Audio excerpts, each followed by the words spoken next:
సంబంధించి కానీ పాలమూరు రంగారెడ్డి లిఫ్ట్ ఇరిగేషన్కు సంబంధించి పెద్ద ఎత్తున నిధులు కేటాయింపు చేయాలని మా ఇరిగేషన్ మంత్రి గారు ఉత్తమ్ కుమార్ రెడ్డి గారు ముఖ్యమంత్రి గారు 3 మార్లు కూడా కోరటం జరిగింది. అదేవిధంగా పవర్కు సంబంధించి అధ్యక్ష ఏదైతే ఈరోజు విద్యుత్ పరంగా యుటిలిటీస్ ఏవైతే ఉన్నాయో దానికి సంబంధించి డ్యూస్ ఏవైతే ఉన్నాయో కేంద్ర ప్రభుత్వం నుంచి వచ్చేది ఆ డ్యూస్ అన్నిటిని కూడా రిలీజ్ చేయాలని డిస్కామ్స్ ఇబ్బంది పడతా ఉన్నాయి. ఆ డిస్కామ్స్కి సంబంధించి మీరు డ్యూస్ రిలీజ్ చేయకుంటే అతి కష్టంగా డిస్కామ్స్ ఈరోజు డిస్ట్రిబ్యూషన్ కంపెనీస్ పరంగా మరి రాబోయే కాలంలో ఇబ్బంది పడే ప్రమాదం ఉందని అనేక సందర్భాల్లో కూడా చేయటం జరిగింది అధ్యక్ష. ఈరోజు మళ్ళా వచ్చే వరకు పట్టణాభివృద్ధికి సంబంధించి అర్బన్ డెవలప్మెంట్కి సంబంధించి అనేక కరెస్పాండెన్స్ కూడా కేంద్ర ప్రభుత్వానికి వివరించడం జరిగింది అధ్యక్ష. ఈరోజు మేము అడుగుతూ ఉన్నది ఒకటే, ఇన్ని హోమ్ డిపార్ట్మెంట్కి సంబంధించి మన ఐపీఎస్ క్యాడర్ రివ్యూకు సంబంధించిన 2021లో రాష్ట్ర ప్రభుత్వం నుంచి వచ్చిన ప్రతిపాదన గురించి ఆలోచన చేయండి. సరిపోవటం లేదు. మరొక 70 మంది ఐపీఎస్ ఆఫీసర్లని రాష్ట్ర ప్రభుత్వానికి కేటాయింపు చేయాలంటే ఇప్పటి వరకు కూడా దాని విషయంలో ప్రస్తావన చేయకపోవటం. అదేవిధంగా ఇంతకుముందే చెప్పాము ఎల్డబ్ల్యూఈ డిస్ట్రిక్ట్ సంబంధించి ఇంకా అనేక విషయాలు మన రాష్ట్ర ప్రభుత్వానికి సంబంధించి రాష్ట్ర ప్రజలకు సంబంధించిన ప్రయోజనాల విషయంలో వివిధ డిపార్ట్మెంట్లకు సంబంధించి ఈరోజు మా ప్రభుత్వం ఏర్పాటైన తర్వాత ఈ విధమైన ప్రపోజల్స్ కేంద్ర ప్రభుత్వ పరంగా రావాల్సిన నిధులు, రిలీజ్ కావాల్సిన నిధులు, కొత్తగా మీరు ఇవ్వాల్సిన పర్మిషన్లు, కేటాయింపులు, వివిధ డిపార్ట్మెంట్లకు సంబంధించిన అనేక అంశాల విషయంలో వివక్ష జరిగింది. ఆ వివక్ష పూర్తి స్థాయిలో పస్ఫుటంగా నిన్న కేంద్ర ప్రభుత్వం ప్రవేశపెట్టిన బడ్జెట్లో కనబడ్డది. మేము అడుగుతా ఉన్నాం అధ్యక్ష, ఆ ప్రభుత్వం ఆంధ్రప్రదేశ్ రాష్ట్రానికి ఇచ్చిన ప్రజలు ఒకప్పుడు మనకు సంబంధించిన సోదరులు సోదరిమల్లే ఈరోజు కూడా వారికి ఎందుకు ఇచ్చామని అడుగుతలేం. ఏపీ రీఆర్గనైజేషన్ యాక్ట్కు సంబంధించి వారికి ఏ విధంగా ఏ రేషియో ఏ నిష్పత్తిలో ఆ రీఆర్గనైజేషన్కి సంబంధించిన నిష్పత్తి విషయంలో వివిధ డిపార్ట్మెంట్లకు సంబంధించిన ఆ రీఆర్గనైజేషన్ యాక్ట్ ఆస్పెక్ట్స్ అన్నిటికీ సంబంధించి కూడా ఈరోజు మాకు రావాల్సిన మా హక్కు, ఈ తెలంగాణ రాష్ట్ర ప్రజల హక్కు మాకు రావాలని ఒక పరంగా డిమాండ్ చేస్తూ ఇంకా సమయం ఉంది. గౌరవ బీజేపీ శాసనసభ్యులు ఉన్నారు, వారు కూడా మా అందరి అభిప్రాయాలను గౌరవిస్తారని మేము ఆశిస్తూ ఉన్నాం. ఈరోజు ఒక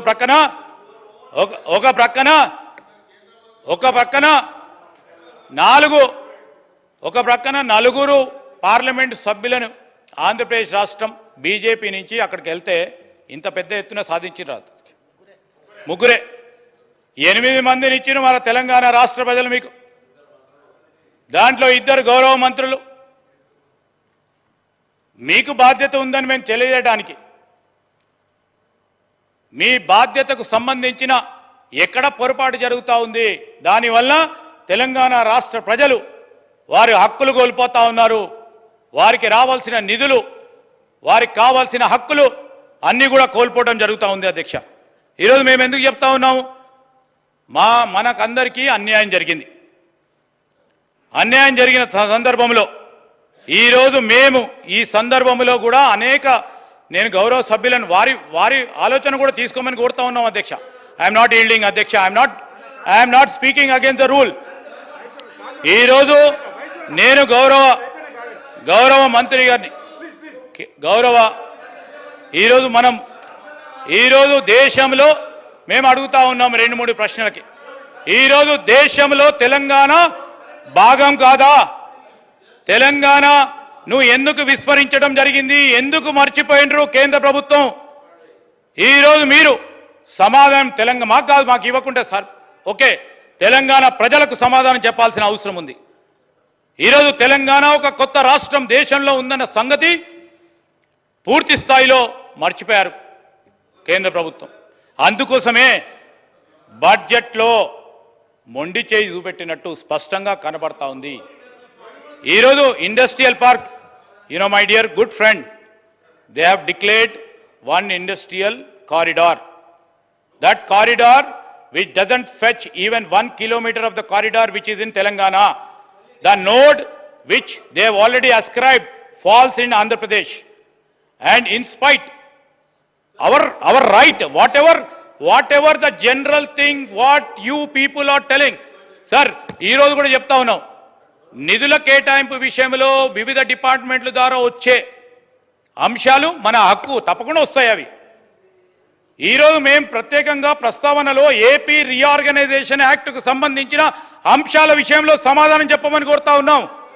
ఏపీ రీఆర్గనైజేషన్ యాక్ట్లో ఇతర రాష్ట్రాలకు సంబంధించి మేము అడుగుతా ఉన్నాం, అక్కడ కేటాయింపులు ఎందుకు జరిగినాయి, అదే ఆంధ్రప్రదేశ్ రాష్ట్రానికి సంబంధించి మేము ప్రస్తావన చేసిన ఈ అంశాలు ఎందుకు ప్రస్తావన రాలేదని అడుగుతా ఉన్నాం. అధ్యక్ష,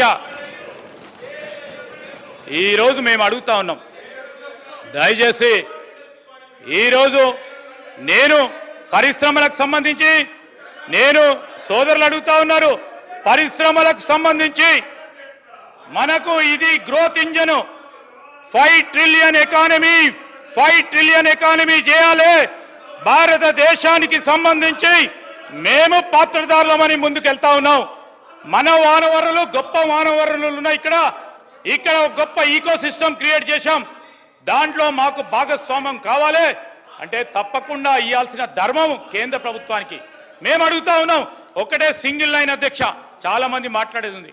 మేము ఈరోజు గౌరవ సభ్యులను అడుగుతా ఉన్నాం, సరే నేనేదైతే ఒకవేళ సత్యదూరమైన మాటలు మాట్లాడితే తెలంగాణ ప్రజలకు సంబంధించి వారికి నష్టం కాకూడదు, రాబోయే కాలంలో నష్టం కూడా కాదు. కానీ ఒకటే ప్రశ్న నువ్వు సూటిగా, ఆంధ్రప్రదేశ్ రీఆర్గనైజేషన్ యాక్ట్ 2014 పరంగా ఇచ్చే ఈరోజు మేము చెప్తా ఉన్నాం అధ్యక్ష, దే హావ్ మెన్షన్.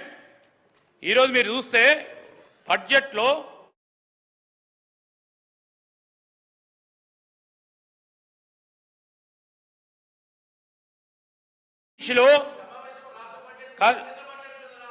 సమావేశం ఈరోజు మేము అడుగుతా ఉన్నాం అధ్యక్ష, ఈరోజు స్పెసిఫిక్గా సార్, ఈరోజు స్పెసిఫిక్గా దీంట్లో రీఆర్గనైజేషన్, ఏపీ రీఆర్గనైజేషన్ యాక్ట్ అని సబ్ హెడ్డింగ్ ఉంది అధ్యక్ష. దాని పరంగానే మేము అడుగుతా ఉన్నాం తప్ప ఇంకోటి లేదు. మీకు వద్దంటే చెప్పండి, తెలంగాణ రాష్ట్ర ప్రజలకు సంబంధించిన ఈ విభజన చట్టానికి సంబంధించిన అంశాల విషయంలో కేంద్ర ప్రభుత్వం నుంచి మాకు ఏది వద్దంటే మీ అభిప్రాయం అది.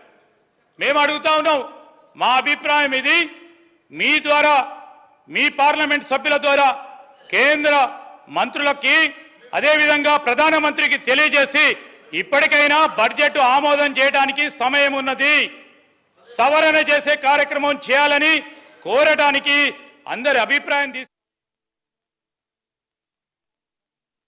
ఒకటే. ఐఎమ్ టెలింగ్ యూ, మంచి వాతావరణంలో తెలంగాణ రాష్ట్ర ప్రజలకు సంబంధించిన మన హక్కులు, మన నిధులు, మన విధులను మనం సాధించడానికి మీ అందరి సహకారాన్ని కోరటానికే, మీ అభిప్రాయాలను తీసుకోవడానికే మరి ఈరోజు ప్రభుత్వ పక్షాన మరి ప్రస్తావన చేయడం జరిగింది. మీ అభిప్రాయం